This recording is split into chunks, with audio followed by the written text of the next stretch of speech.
बच्चों के लिए स्कूल उनका सेकंड होम कहलाया जाता है। होम, जहां हम सेफ फील करते हैं।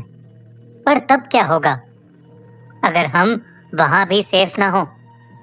ऐसा ही कुछ हुआ था 15 साल की मिशा के साथ। मिशा ने एक डांस कंपटीशन में पार्टिसिपेट किया था और अपनी परफॉर्मेंस की प्रैक्टिस के लिए वो स्कूल खत्म होने के बाद स्टे बैक करने वाली थी। उसके साथ साथ उसके दो और दोस्त पॉल और रमन स्टे बैक कर रहे थे। डांस प्रैक्टिस करते वक्त मिशा के दोस्त पॉल का बैलेंस बिगड़ गया और वो नीचे गिर गया। उसका पैर ट्विस्ट हो गया था और वो बुरी तरह दर्द से चिल्ला रहा था। स्कूल के सब टीचर्स जा चुके थे और हेल्प के लिए उन बच्चों के पास कोई भी नहीं था।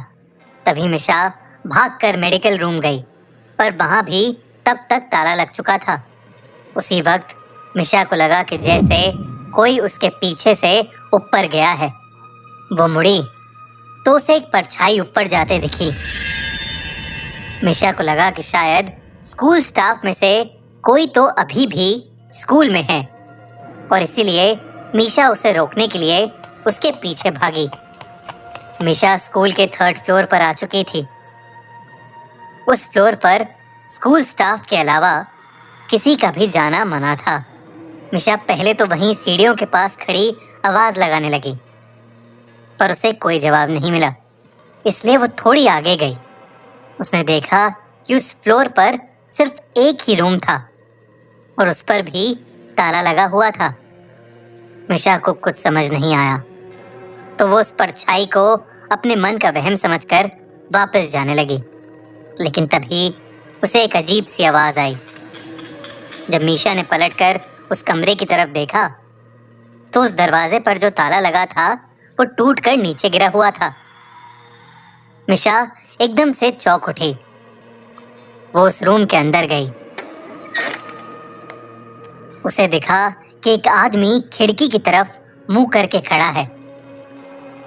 मिशा ने उससे पूछा कि अगर वो उसके साथ चलकर पॉल की मदद करेगा, लेकिन उस आदमी ने मिशा को कोई रिएक्शन ही नहीं दिया। मिशा को सब कुछ बहुत अजीब लग रहा था। उसने फिर से उस आदमी को पुकारा, लेकिन तभी अचानक उस कमरे का दरवाजा अपने आप बंद होने लगा। मिशा ये देखकर घबरा उठी। वो दरवाजे की तरफ गई और उसे खोलने की कोशिश करने लगी, लेकिन वो दरवाजा नहीं खुला। तभी मिशा को उस आदमी के हंसने की आवाज आने लगी। वो बहुत डरावने तरीके से हंस रहा था और धीरे धीरे उसकी हंसी तेज होती जा रही थी। मिशा में पलट कर देखने की हिम्मत ही नहीं थी और वो डर के मारे जोरों से दरवाजा पीटने लगी। कोई है, कोई है वहां? तभी मिशा को अपनी गर्दन पर हल्की सी हवा का एहसास हुआ। उसने पलट कर देखा तो उसका दिल दहल उठा। वो आदमी जो कुछ देर पहले खिड़की को देख रहा था, वो अब उसके ठीक सामने खड़ा था। उसके चेहरे पर एक हल्की सी हंसी थी जो मिशा को बहुत डरावनी लग रही थी। वो मिशा को ऐसे घूर रहा था कि जैसे वो उसे आज जिंदा नहीं छोड़ेगा। उसने मिशा को पकड़ लिया और उसे अपने पास खींचने लगा। मिशा का रोना छूट गया और वो डर के मारे बहुत जोरों से चिल्लाई। उस आदमी ने मिशा के मुंह पर हाथ रखा और मिशा के साथ बदसलूकी करने लगा। उधर मिशा को ढूंढते हुए रमन स्कूल के गार्ड को लेकर 3rd फ्लोर पहुंचा, जहां उन्हें मिशा की चीख सुनाई दी।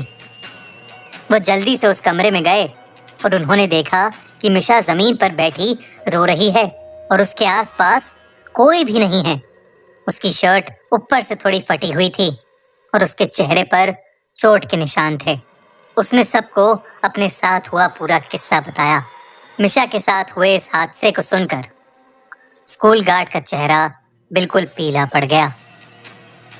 उसने मिशा और उसके दोस्तों को बताया कि कुछ साल पहले स्कूल में एक सफाई कर्मचारी काम करता था। वो थोड़ा पागल सा था और वो लड़कियों को बहुत ही गंदी नजरों से देखकर हंसता रहता था। एक बार उसने एक लड़की के साथ बदसलूकी भी की थी।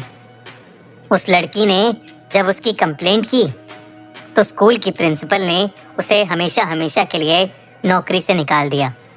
उसके एक हफ्ते के अंदर उस पागल आदमी ने 3rd फ्लोर वाले स्टोरेज रूम में जाकर खुद को मार डाला।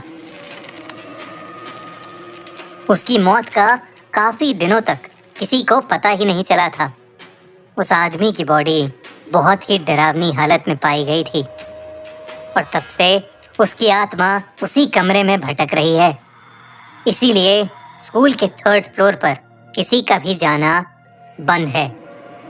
इस इंसिडेंट के बाद मिशा इतनी डिस्टर्ब हो गई कि वो कुछ दिन तक स्कूल ही नहीं गई, बल्कि कुछ ही महीनों में उसने एक नए स्कूल में एडमिशन भी ले लिया।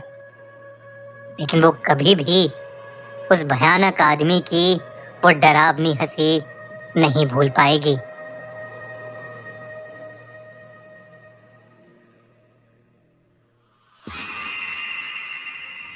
कैसी लगी आपको ये कहानी? अगर अच्छी लगी तो अभी सब्सक्राइब बटन दबाओ